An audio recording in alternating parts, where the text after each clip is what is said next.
my name is Jenna and welcome to day 4 of the Because We Can Readathon round 4. For this round, our theme is Netflix originals and I am your host for day 4. Today's challenge is inspired by Shadow and Bone. Or, more specifically, today's challenge is inspired by the fact that the Six of Crows crew were in the Shadow and Bone TV show. We want you to take the Six of Crows crew, put them in another book and see what kind of mischief they cause. If you've created an entry for today, make sure you head on over to my video on the official Because We Can YouTube channel page. There's a link in the description box of that video which will take you to the Google Sheet to enter the giveaway. For my video, I decided to put the Six of Crows crew into the world of Medora.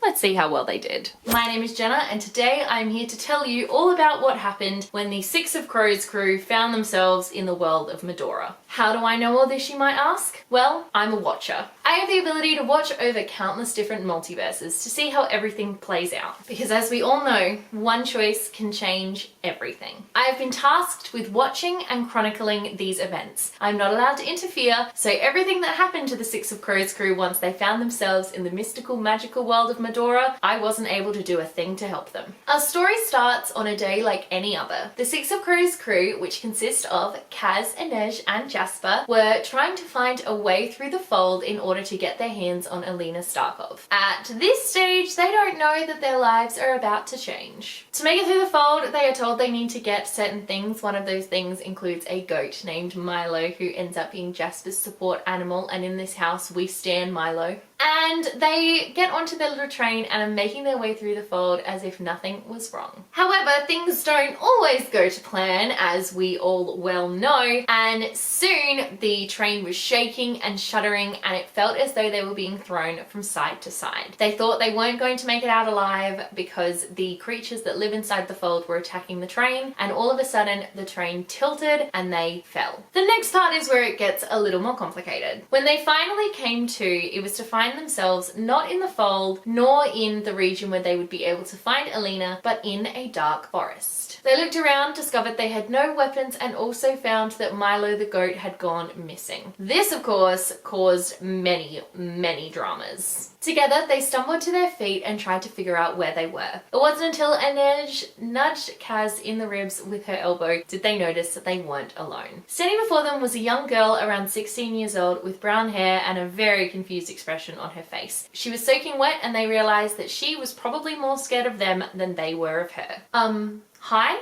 The girl said. Where are we? Asked Jasper. He lifted his hand to his head and realized that his hat was missing. Wait, where's my hat? You were in Medora, said the girl, choosing to answer Jasper's first question. Who are you? Asked Kaz, taking immediate control as the leader of the group. What have you done with our weapons? How have you brought us here? My name is Alexandra Jennings and I am just as confused as you are, said the young girl. I was just at my new boarding school, fell through the door to the principal's office, found myself here, met a super creepy guy and was about to make my way to the building you can see through those trees to see if I can get any help when you three fell from the sky. People don't simply fall from the sky, said Kaz. Well, you did, said Alex with a shrug. Why don't you come with me to the building? There might be someone there who can help us. Fine, said Kaz begrudgingly. He didn't like relinquishing control. However, he didn't really have much of a choice. The four of them began to make their way towards the building they could see through the trees, but they didn't make it far before Jasper suddenly stopped. Wait, where is Milo? Milo? Asked Alex. Kaz rolled his eyes. The goat. You have a goat? He is the best boy and he's missing, said Jasper, frantically searching all around. Well, when did you last see him? Asked Alex, determined to help. On the train through the fold. The fold? Something must have happened to us in there. That's how we got here. Yeah, okay. It wasn't long before the four of them made their way down to the building, only to find that it was Akane Academy, a school for gifted students. They tried to speak to the headmaster in the hopes that he would be able to help them home, but he was missing and no one was sure when he would return. The administrator of the school, Administrator Jarvis, set them all up with class schedules and told each of them that they had been expecting them. This freaked the Six of Crows crew out a little bit. How could anyone have been expecting them? Well,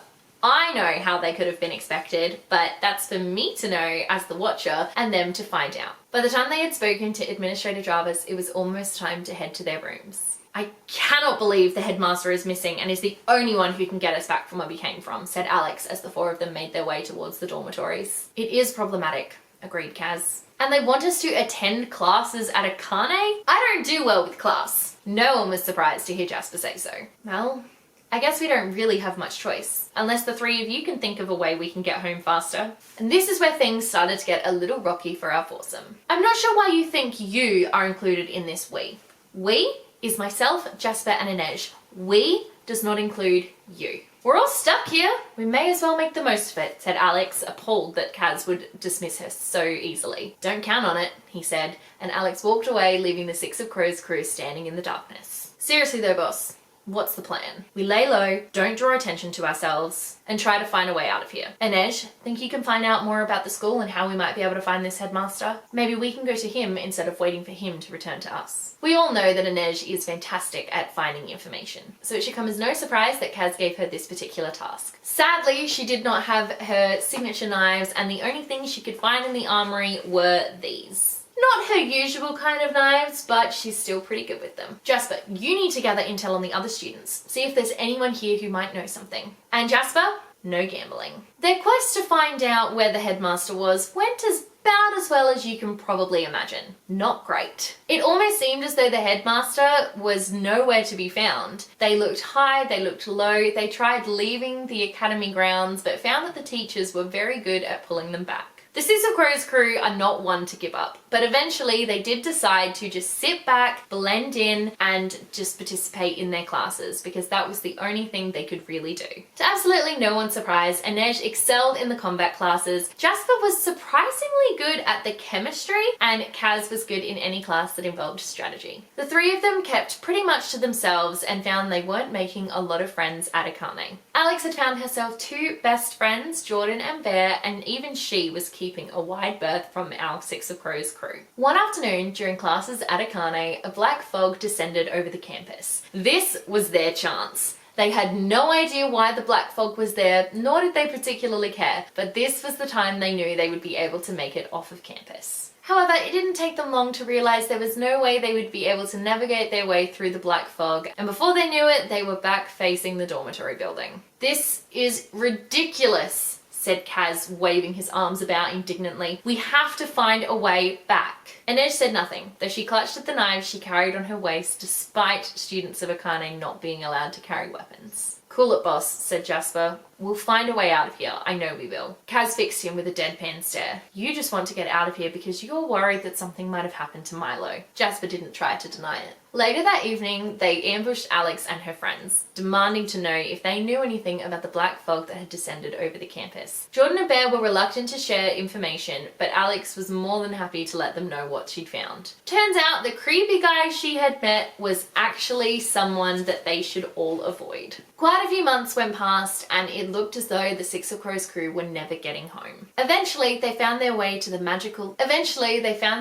library. They'd heard rumors from Alex that the library might have a way to send them home, as it had given her a choice about whether she wanted to remain in Medora or head back to her own world. The three of them studied the library for weeks, and eventually they found their way through the depths and came face to face with Sir Cadogan, a knight who protected the halls of the library. They tried to convince him to show them the way home, but he absolutely refused. It wasn't until he heard a commotion that something changed his mind. The group looked up in time to see the creepy dude that Alex had been talking about, dragging Alex's roommate through the hallway. Alex came by not much later and asked the Six of Crows crew if they would help her. Here's the thing about the Six of Crows crew. They really only like to do things when there's something in it for them. Alex couldn't give them that, but Avon could. They bumped into Avon in the halls of the library. He told them in no uncertain terms that he was in charge and he would be king of he would rule all of Medora. Is that so? Said Kaz, looking Avon up and down. You don't seem all that impressive. Avon, of course, was not one to be insulted. How dare you?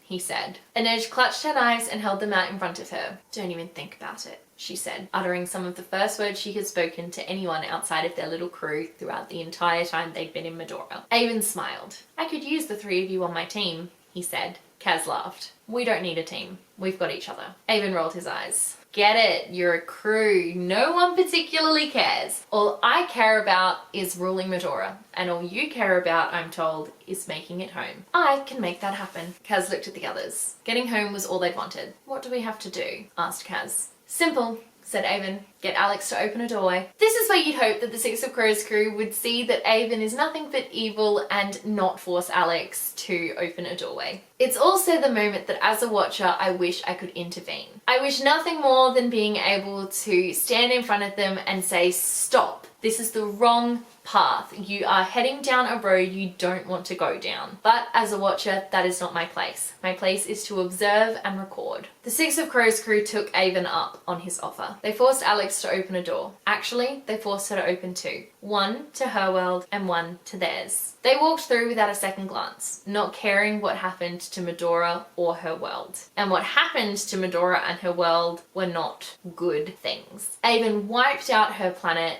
and came back to rule over all of Medora. There was nothing Alex nor anyone else could do to stop him. It was too late and he was too powerful. The Six of Crows crew, when they returned to their own world, found that Alina had disappeared and it was up to them to find her. But that is a story for another day. I am the Watcher. I am tasked with observing and recording events that take place in a multitude of different multiverses. I am tasked with watching and recording what happens in a number of different multiverses. In this one, we see what happened if the Six of Crows crew found themselves in Medora. Nothing really changes for Kaz, Inej, or Jasper, but everything changed for Alex and her friends. Well, I think that my description is pretty accurate. I feel like they would have thrived in the combat classes, but wouldn't have done so well in academia. And they would have spent their entire time just trying to find a way home. And Jasper 100% would have flirted with every single guy he came across. Even Avon, which, you know, baby Avon, yes. Normal Avon, definitely not. Don't forget, if you have done an entry for today, be sure to head on over to the official Because We Can YouTube channel page. That is where you will need to enter